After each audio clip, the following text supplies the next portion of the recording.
What is up? What is up? What is up, everybody? This is your boy Is Nefarious, and I'm here for your favorite Premier Madden League series. Here we go, where we follow the Pittsburgh Steelers in their journey through the Premier Madden League.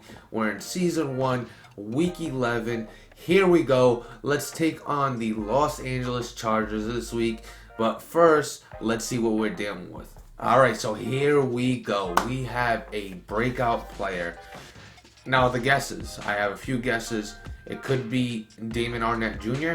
or it can be Chase Claypool. I'm guessing Chase Claypool unless they get the random dev game for somebody that didn't really perform well last game, or if they give the random dev game to Arnett because he had one good game so far. So both could possibly get it. I'm guessing Chase Claypool though. So let's see who we got for the dev game. Damon Arnett Jr. So basically it's a defensive back dev game. Damon Arnett Jr. is a star. This is for superstar. I am not happy about this one. Well, I'm happy, but then it's going to be tough to sell for a dev game. It's a little easier on offense. On defense, it's a lot tougher. So we're going to have to game plan around possibly getting Damon Arnett the things he needs. So we need to let up less than 150 passing yards, or get Damon Arnett 2 interceptions, one interception, 1 forced fumble, one tackle for loss, 1 sack. So we got to get him 2 of each, 2 of one of those. So I believe it's like 2 of 1. So if I get 1 interception, 1 forced fumble, I think I get it. But that's the goal this week. Get Damon Arnett Jr. a sack, tackle for loss, forced fumble, or interception. Now on the defense side of things, it is very vague, like it's very glitchy. Sometimes they don't give it. So is this something maybe we take a screenshot and post it in our chat just in case he doesn't get it in game, even though he gets the statistics, just in case we could still get it. I might do that. I'm going to take a quick screenshot and then jump back into it. So we got a quick screenshot of the Damon Arnett Jr. Dev game. So 150 passing yards against the Los Angeles Chargers, who are a very good user. So it's going to be definitely a difficult thing. Plays ready to negotiate. We already signed TJ Watt. Let's see who else is up for negotiation. Trey Turner. Obviously we can't because he's not interested. Nobody else. Maybe Kellen Balaj. I know he's going to have some interest in the free agency. BJ Finley, not really. Star Luke DeLay, Colin Johnson, those guys aren't ready till week 13. Nobody really we want to. Not Miles Kilbrew, he's 28. I mean, he's a good depth piece. We could get him in free agency. Gilbert might. I think we already tried to negotiate with him. Maybe we do that. So we'll give him $5 million. See if he takes it. All right. So he wants a little bit more money. So he turned us down once again. Now let's take a look at the scout and focus player. So read the results of your scouts compiled in person from in-person observations at practice and in-game action. So choose a focus player, or have the staff delegate what we want. We're going to choose a focus player. Who is going to be our focus player? You know what? Our focus player, I don't know if I'm going to include this in the episode, but our focus player is going to be Matt Corral. Do we get to choose more than one? Okay, so we get to choose more than one. So Matt Corral is going to be 1. He's projected to go in the first round.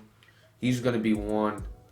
What other positions do we need? Maybe another middle linebacker to play next to Devin Bush. But I'll pick it back up. I'm going to look around and see who I want our 3 focus players to be, and then I'll pick it back up for you. Alright, so our focus players, we went through everybody. We picked 2 positions of need. I know offensive line is, but it's tough to pick a focus player there. We went positions of need, quarterback and cornerback. Quarterback, we went with Tyler So. You see here, I believe that's how you pronounce it. I might be totally wrong. And we're going with Matt Corral. I should show him. What do I have right now for? So we have Matt Corral, and then we have Tyler So. Doesn't show it here, but so we got Matt Corral, we got Tyler So on the quarterback side. It doesn't show him. That's kind of weird. Then on a cornerback side, excuse me, we're actually going with Ahmad Gardner. So the Cincinnati corner, that's 6'3", 206. Definitely somebody that we want to definitely fits the profile that we want on defense. So those are going to be our 3 focus players. We're going to confirm that. As you can see, it shows right on the screen. Matt Corral, Ahmad Gardner, and Tyler So. I hope I'm pronouncing that right. But that's going to be the 3 guys that we are going to focus on and when it comes to this draft. Doesn't mean we're going to draft them. We got 2 quarterbacks there. We're not going to draft two quarterbacks. At least we don't plan to. So it doesn't mean that we are going to draft them, but we want to get a little more scouting on those 3 specific players. But hit yes, all set. Those are our scout and focus players. Now let's jump over to returning from injury. We got a few players returning. Let's jump over to our depth chart to see exactly who that is. Alright, so we got 3 players returning from injury. It's actually going to be wide receiver Colin Johnson is now back with us. He's actually going to move up back to his 3rd slot. And Claypool's going to take over that 1st slot. He's been our best wide receiver so far this season. We want Deontay Johnson to get some more love, so he'll stay at that number 2. The other 2 that came back, we have our left tackle back, Russell Okung. He's going to take back that left tackle spot, and we're going to make sure Okafor is at that right tackle spot. So our offensive line, for what it is all set. Then Cameron Hayward is back. We're going to put Tuitt there, and Cameron Hayward's going to move back to that defensive tackle slot that we had him at. Definitely a little bit better there, I think, personally, for our defense with our inside stuff and stuff like that. Then on the left outside linebacker, we still got T.J. Watt. Everybody else is pretty much the same. Alex Highsmith, as you know, Bradley Roby, who's performing pretty well. We might put Damon Arnett at that corner, that slot corner. We got to get Arnett something somehow. Maybe we sub him in occasionally to send him on a blitz, but we got to get him. We got to try to get him at least 2 sacks. But let's take a look at the Chargers and see what we're dealing with on their side. So Los Angeles Chargers are surprisingly 4-5 at this time. They're going up against me in our first matchup. It looks like they have Keenan Allen injured, so that's nice. He only has Mike Williams to really throw to. That helps out. He's got Parham Jr., 6'8" tight end that he's got number 1. I guess he likes to throw to him. When it comes to wide receivers, you got to watch out for Jalen Guyton and Philip Dorsett, both speedy wide receivers. And then he's got Mike Williams, who's his red zone threat. Offensive line looks pretty solid so far. Anything in the 70s is solid for me. Then he's got an 87 at center. Yeah, he's got a pretty solid offensive line. Definitely not the worst we've seen. The defensive line, maybe a little weaker. He's got Joey Bosa playing that right end spot, which tells me that they are running a 4-3. Then he's got Linval Joseph, Marvin Wilson, the rookie. Those are the 2 guys on the inside. Linval Joseph has good block shed, good strength too, so it's going to be tough to push him in the pile. Tranquil, just a bunch of speedy linebackers. We might try to run as much as possible just to keep his offense off the field because, again, we want to make sure that we're either not allowing 150 passing yards, getting sacks with Arnett. We got to try something to get this dev game. Asari Crosswell, I don't know who that is, but I think he might have, he's just faster than the normal starter, which is Adderley.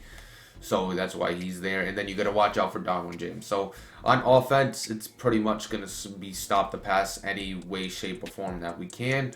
On defense, for the offense, we're going to stop the pass any way, shape, or form that we can.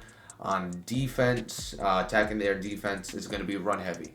Run heavy, even though we don't have Najee Harris, if you weren't here last episode. Najee Harris is now injured. He got injured against the Lions.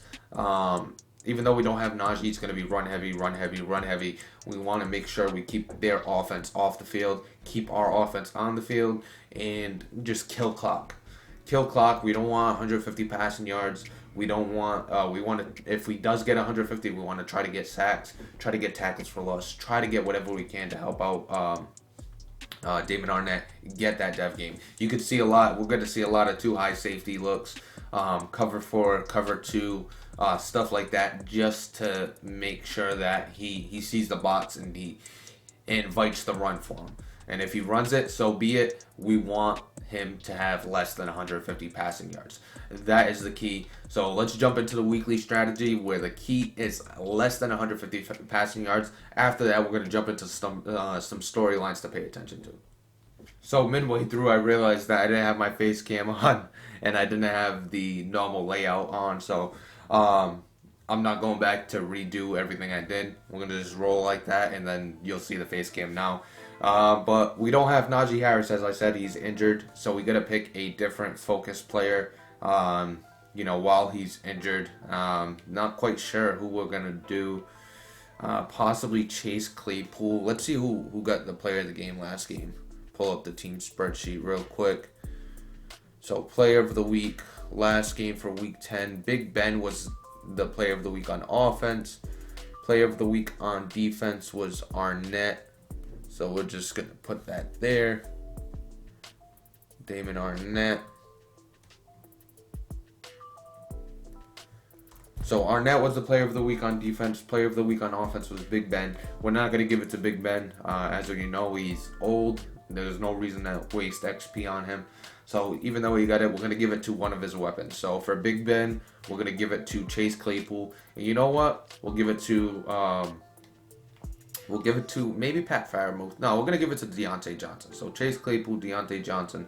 And on defense, we're going to give it to Arnett because he's the one that ended up with the player of the game last week. I had a feeling he was going to get the dev game too. So let's sim the practice. Hopefully everybody comes out healthy. We're doing half pads and we're doing split on every position. So hopefully everybody comes out healthy. That's the goal every week. Just come out healthy. Healthy. So taking a look on offense, everybody seems to be all set. Big Ben, he is all set. We don't really have anybody behind him, so it's not the worst thing. Big Ben's all set. Everybody's all set on offense. On defense, I want to maintain that inside stuff and that no outsiders. That's going to be huge in the run game when we're playing in that defensive front. That's going to, invite the run. We're definitely going to invite the run all game this game. But everybody's healthy. Now let's jump into some storylines. So a big storyline for this game, obviously, is going to be Damon Arnett and getting him X Factor. That's the main storyline. He did come in from the Las Vegas Raiders when we traded Juju Smith. He took over Cameron Sutton's position, who also had a dev game early on this season from normal to star. Now Arnett is going from star to superstar, so it's a big dev game. We could get some abilities with him. He's only at 76 overall, but he's 24 years old, so he's a little older. But a big storyline on the offensive side to keep an eye on is Big Ben. If you remember at the beginning of the series, we gave goals for Big Ben to meet at the end of the season. Right now, he's not doing too bad. Right now, he has 23.87 for yards, so 2,387 yards. He's got 19 touchdowns, 22 interceptions. So if you remember, we want 3,000 yards passing. We want at least 20 touchdowns. He already has 19, and we want positive touchdown to interception ratio. Right now, he's -3. So that's the one place where he's struggling, where he would have to pick it up. If he does that, then he starts off the season possibly as a starter, unless something crazy happens. On offense, Najee Harris is Najee Harris, so he's going to get the ball. He's going to be our bell cow back. Kellen Ballage, though, is a nice complementary piece. I mean, he's pretty much the same size, exactly the same size. He's just got 1 more pound on him, but he's got more speed than Najee Harris. But he doesn't have the abilities that Najee Harris does, so he's not gonna be taking over his position. But he could be somebody that, he's a good change of pace back for us. On the wide receiver side, so we wanted to build Colin Johnson. It hasn't really panned out thus far. Deontay Johnson is getting a lot more love. Pat Fairmouth and Khalil Waring has performed pretty well, had some big catches in the last couple of games, so he's seeing the field a lot more. Chase Claypool, though, is our number one. We want to get him a dev story. We want him to take a next step in his development. Right now, he is a star, but he's 24 years old, and based on how he's been performing recently, it's kind of shocking to see that Arnett was the guy to get the dev story and not Claypool. Just based on this. So you take a look, I guess week 9 he wasn't really involved. He only had 1 catch for 20 yards. But you take a look at the recent games, besides that one game against the Bears, 4 for 109 and a touchdown, 6 for 94 and a touchdown, 6 for 169 and 2 touchdowns, 7 for 71 and a touchdown, 2 for 87, 3 for 57 and a touchdown. I guess a few more games with over 100 yards receiving will probably unlock that. But he's the main focal point of our offense when it comes to the passing game. The offensive line has been weak, as we all know. I think we might be one of the top sack teams. Okafor is not performing well. Don't know. Maybe we put in Zach Banner. No, he hasn't even played at enough. 32 downs played from Joe Haig, and he's not allowed a sack. So maybe he's somebody we put at right tackle to see how it changes. The defensive side, sacks. TJ Watt only has 1 on the season. We wanted him to at least have 3 by the trade deadline. He did not get it. Actually 4. We wanted 4 by the trade deadline. He did not get it, but he has 11 tackles for loss. I think that's leading the team. He has a bunch of tackles, I think, as well. So he has the 11 tackles. He only has 22 tackles. Half of them coming from the tackle for loss. I mean, he's still doing his thing. He's got a fumble recovery. He's got a defensive touchdown. I mean, he's still doing his thing.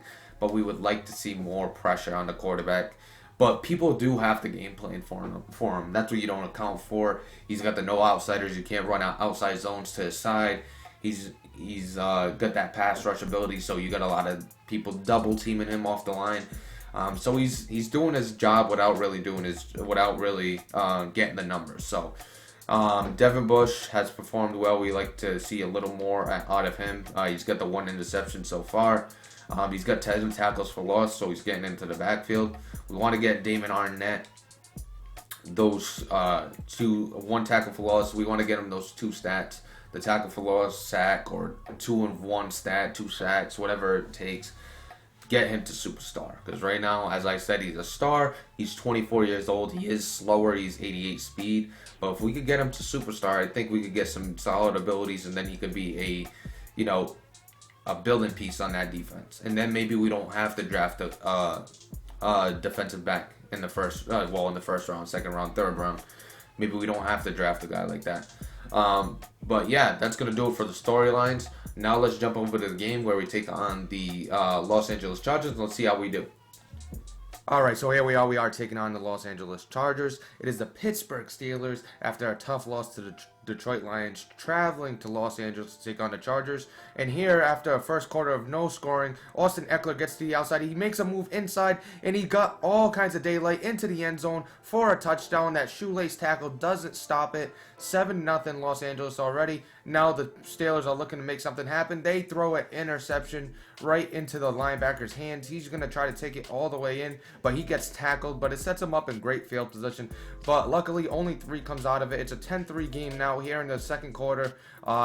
Next to the 2-minute warning, he's going to find Mike Williams wide open for a touchdown there, making it 17-3. We're going to get down into the red zone. We're going to run it in with Jalen Samuels, the fullback. It's going to be 10-17, but here he comes again with Austin Eckler. Run it right into the end zone, making it 24-10. Here in the third quarter, we're trying to mount a comeback. We throw an interception there as the Los Angeles Chargers pick that off, and he's got nothing but green grass right in front of him. He's going to take it all the way into the end zone, making it 31-10. And now we're in the red zone. We're going to run it in with Kellen Ballage. We don't have Najee Harris anymore, so we got Kellen Ballage running it in. And then we had a chance for our dev story. Unfortunately, we're not able to get the tackle for loss with Damon Arnett, and we lose this game. I believe the final score was 42-17.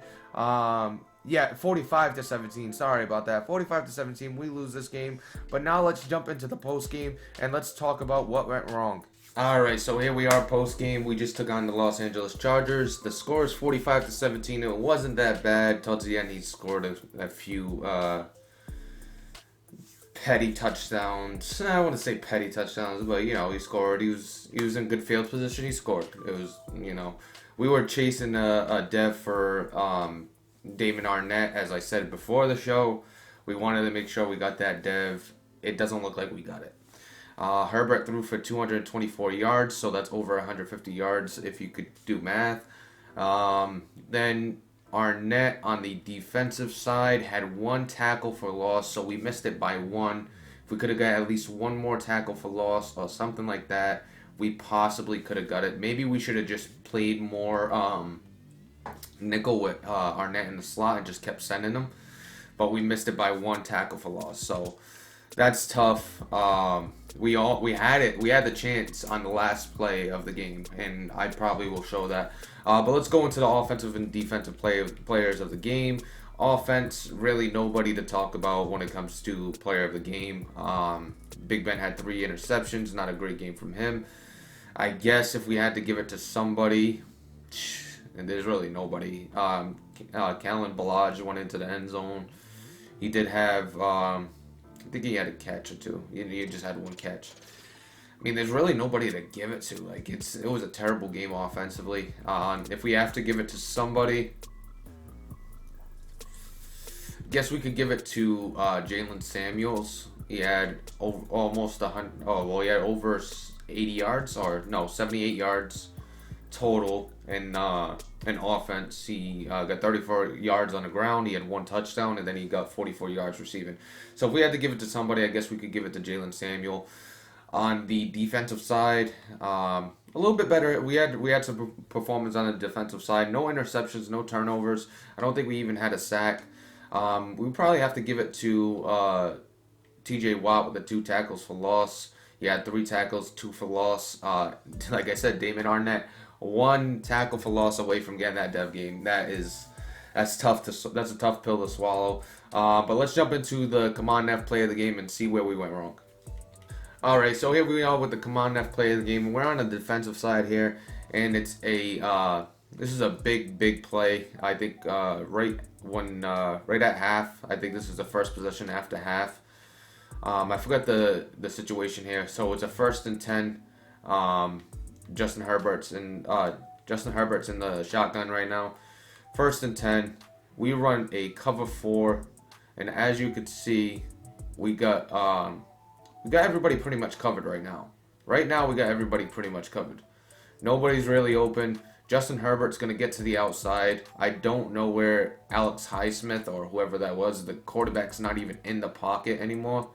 And I have no clue who that. Yeah, that's Alex Highsmith. Quarterback's not even in pocket anymore. And he's making a move to the inside as Justin Herbert's rolling out to his left. Justin Herbert's rolling out. Our corner, Bradley Roby, gets caught up on our safety, who's running, trying to play this 2, I believe. This is the 2 that was in a slot. So he came from the slot. He's running out and up. This guy's running a kind of like a post. It's an in, up, and then a break over the middle for the post. So he's running that. We got our safety for some reason trying to chase the 2. The 2 is being matched right now by 24, which is Damon Arnett. So he's being matched by Damon Arnett, and he's going upfield, but our 1 gets caught up on our safety, takes him completely out of the play. We try to get there with Terrell Edmonds. And as you can see, we get kind of stuck ball watching or QB watching in that situation. And then Mike Evans runs to all kinds of open field. And then he goes in for a touchdown. So that was a huge play. Gave him a it would be this was right before half. So it gave him a 7-point lead, I think, or a 10-point lead there. So it was 17, I think it was 17-3 in that situation. We end up going down and scoring. And then, so this is the start of the quarter. So we ended up going down, getting a field goal, and then we ended up coming down and scoring at the end. Jalen Samuel for a 1-yard TD. So this put him up 17-3. We made it 17-10. It would have been nice if it was a lot closer, maybe 10-10 at that point, instead of having a 7-point lead and he got ball at half. Kind of added more pressure onto it. But yeah, that's probably the Command F play of the game. Let's see if we got anything. I doubt we got the dev game, but hopefully it glitches out and somehow we get lucky for Damon Arnett. But I doubt it. All right, we didn't get any of our goals this week, so we're gonna skip that. Kellen Balaj, I don't even know how he got a roll. I mean, he was absolutely worthless for us. We're going to put it into power back, though. Absolutely worthless. Didn't do much for us at all. Let's see if we got anything. The dev stories, we're going to get a response. Breakout player. Pretty quiet game out there. Yeah. So we didn't get the dev game, obviously. One more tackle for loss, and we were so close to it. I actually should have showed you that play before I had it out, but the last touchdown, if you watch the highlights, I'm going to show it in the highlights, but the last touchdown, we just missed a tackle for loss. That could have gave us our dev. But yeah, that's pretty much going to do it. We lose the dev for Damon Arnett, and we move on to next week where we take on the Cincinnati Bengals. Yeah, and we got a couple divisional games, Cincinnati Bengals next week, and then we got the Baltimore Ravens. Then we jump over to the Minnesota Vikings. And, I mean, the schedule for the rest of the season is all right. I think we got maybe 1 or 2 really tough games to finish out. Let's take a look real quick. So we got the Bengals, Ravens, Vikings, Titans is going to be a really tough game. We got the Chiefs, who's really tough with Pat Mahomes and all those weapons. And then we finish out with the Browns and the Ravens. So we got 2 really tough games, and we got the other games aren't pushovers, but, they're not as... I wouldn't say they're as difficult as those other games. But that's going to do it for us today. Everybody have a great day. We'll see you next time.